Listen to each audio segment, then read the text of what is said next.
to our appropriate authorities, and we can assure you we can respond to them. People like Alouet Majuk may provide that evidence. She became a slave as a child.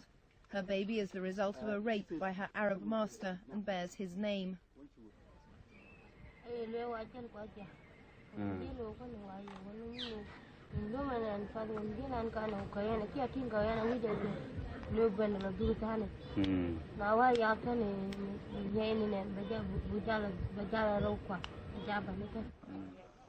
Sudan has been at war for over 15 years. It's left its mark on almost every aspect of life. International slavery was abolished 100 years ago, but in Sudan no one seems to have noticed its passing.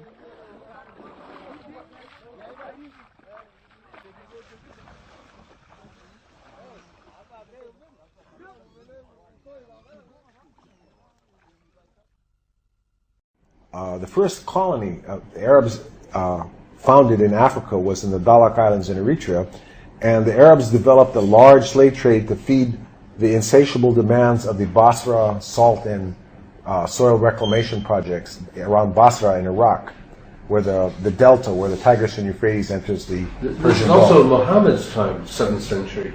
Yes. This was the rise of the Arab Empire that became, an international empire. But the first 250 years of the Arab Empire saw a large, massive slave trade where they were going into East Africa and taking slaves. If you read the classic Arab scholars like Ibn Khaldun and Al-Masudi and even Ibn Battuta, they speak of these massive concentrations of African slaves in Iraq. They were called the Zanj, as in Zanzibar or in Tanzania. The Arab word for Africans was Zanj, Z-A-N-J. So there was a series of the revolts of the Zanj, or the African slaves in Iraq. And at one point, the revolts were so large that the Zanj rose up and captured the city of Basra and massacred, because apparently they were treated so brutally by their Arab slave masters, they massacred every man, woman, and child in Basra and established an African kingdom in Basra, which is the closest large city to Baghdad, which at the time was the center of Arab culture in the world. The first great African slave revolt historically documented took place in Iraq. Known as the Zanj Revolt, it lasted from 869 to 883. Thousands of African slaves from East Africa working in the salt marshes in southern Iraq joined forces with other groups to revolt against slavery and for social changes. The Zanj rebels even established their own state with its capital called Al-Muqtada, and during 14 years seriously threatened and challenged the reign of the Abbasid Caliphate. They spoke of, Al-Masudi in particular spoke of one plantation in the salt fields of Basra that had 50,000 African slaves there. Now, if 50,000 African slaves were living there, to get those 50,000 African slaves, they had to capture 100,000 able-bodied adults in East Africa. Because out of every 2 slaves that are captured, 1 would die in transport. So, if in the Americas, if a slave life lasted 7 years, let's just say for round figures, the Africans in the slave fields of Basra lived for 10 years. That means every 10 years, 200,000 new able-bodied adults had to be captured in Africa to supply 100,000 slaves to keep the Basra plantations operating. So that means in 100 years, you're talking about 2 million African able-bodied adults were taken from East Africa to Iraq. Okay, and they're treated so brutally that they regularly rose up in rebellion. Not so much in the European slave trade in Africa. But in the case of the Zanj, the African slaves in Iraq, it was subhuman bondage. And that if you read the Arab writers, the description of the African slaves, where they spoke of them having large sexual organs, of smelling bad, of being thieves, of wanting to rape their women, of being dishonest and lazy. Which I did in the University of Birmingham, UK. And I wrote the book because there was very little writing on some of the themes that I wanted to address, that I address in the book, having to do with a theme of Islam's interaction with African traditional religions, the whole history of jihad in West Africa, and as part of that, a very important part of that, the slave raiding and the slave trade that happened within West Africa by Muslim communities. That was why I wrote the book, because not many had written on these kind of themes in Islam history in West Africa. Now, I'd like to look at one of the topics in your book, the topic of colonization. We know that the Christian West colonized Africa. The West has acknowledged this and is self-critical in this regard. Did the Islamic empires colonize Africa? Well, yes, there was a lot of activities on the part of Muslims in Africa, especially in West Africa. What happened there was not necessarily outside colonization, but there was a form of colonization in the sense that the dominant Islamic tribes conquered weaker tribes and imposed Islamic rule over them. And therefore, there was some kind of internal colonization going on. The Fulani in West Africa in particular were very much in the habit of conquering and imposing Islamic rule on other tribes. So that was a form of internal colonization, yes. What about with the Arab conquest of North Africa? Was that a form of colonization? Absolutely. That the Arab conquest of North Africa was a form of colonization that took place in the 7th century when Arab Muslims burst out of Saudi Arabia and conquered Egypt and went on to conquer the whole of North Africa. There were a lot of Berber tribes there. The Egyptian Copts were the original indigenous of the land, as well as the Berbers. And they were all conquered and Islamized and Arabized. That was also a form of colonization, definitely. Now, do Muslims today acknowledge this? Are they self-critical about this?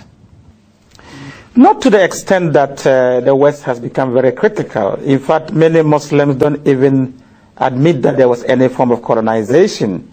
Even though if you talk to the Berbers, and let's be also aware that many of the Berbers have become Muslim, the Berbers will tell you they have been colonized. They have been, there's been Arab imperialism.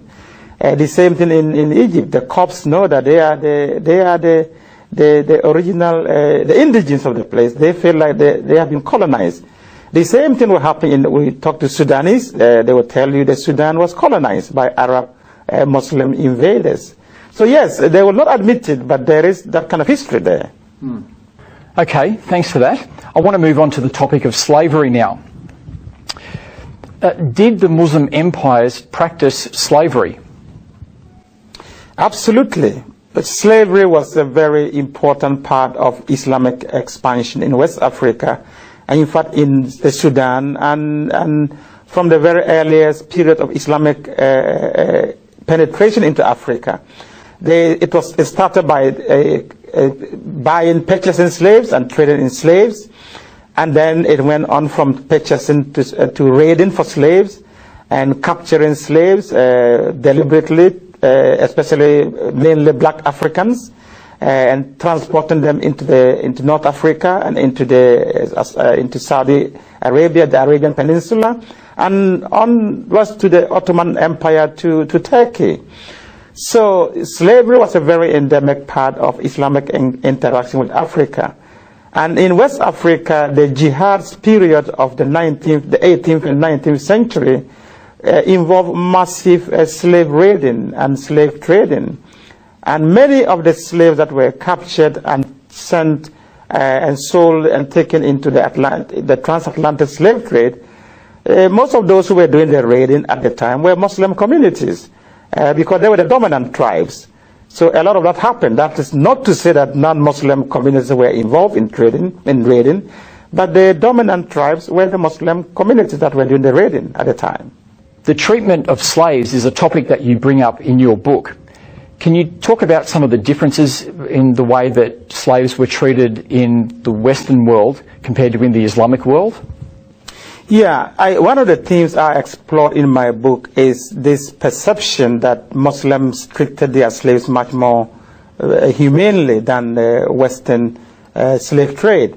And what I found out in my own research was that that is not necessarily the case, and that there were very harsh treatments of slaves by Muslim groups.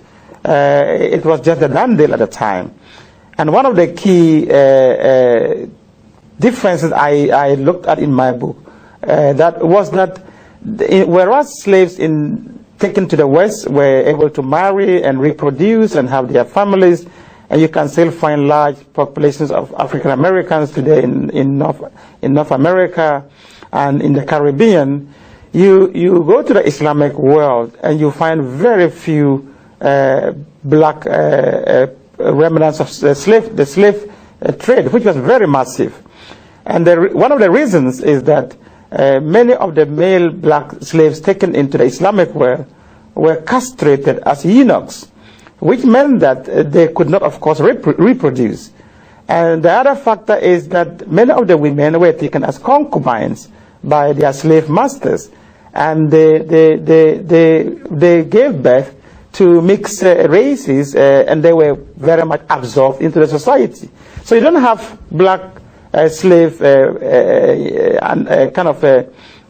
descendants in the Muslim world as you would in North America, and part of the reason is the castration and the way the slaves were treated. Did the Islamic world abolish slavery? Slavery persisted in Islamic countries far, far longer than it did in the West. The West abolished slavery long before the Islamic countries ever abolished slavery. And they did so under a lot of pressure from colonial governments and from Western governments and from all kinds of activist groups. And in fact, the Saudi Arabia, for instance, abolished slavery in 1961 or 1960 thereabout, whereas Mauritania abolished slavery in 1981. And these were done on paper, and a lot of it is still being done. In practice, there are still a lot of slaves in Muslim countries. And the Sudan, during the civil war, there was a lot of slave raiding going on, done by the Arab Muslims in the north against the animists and the Christian Africans in the south. So even up to the 90s and this century, there was still capturing of young African men, boys in the Sudan for sale. So slavery continues, even though it has been abolished on paper in many Muslim countries. I often hear Muslims talking about the golden age of Islam, and they look back to this as the time when Islam ruled, and this is the golden period that they look back to.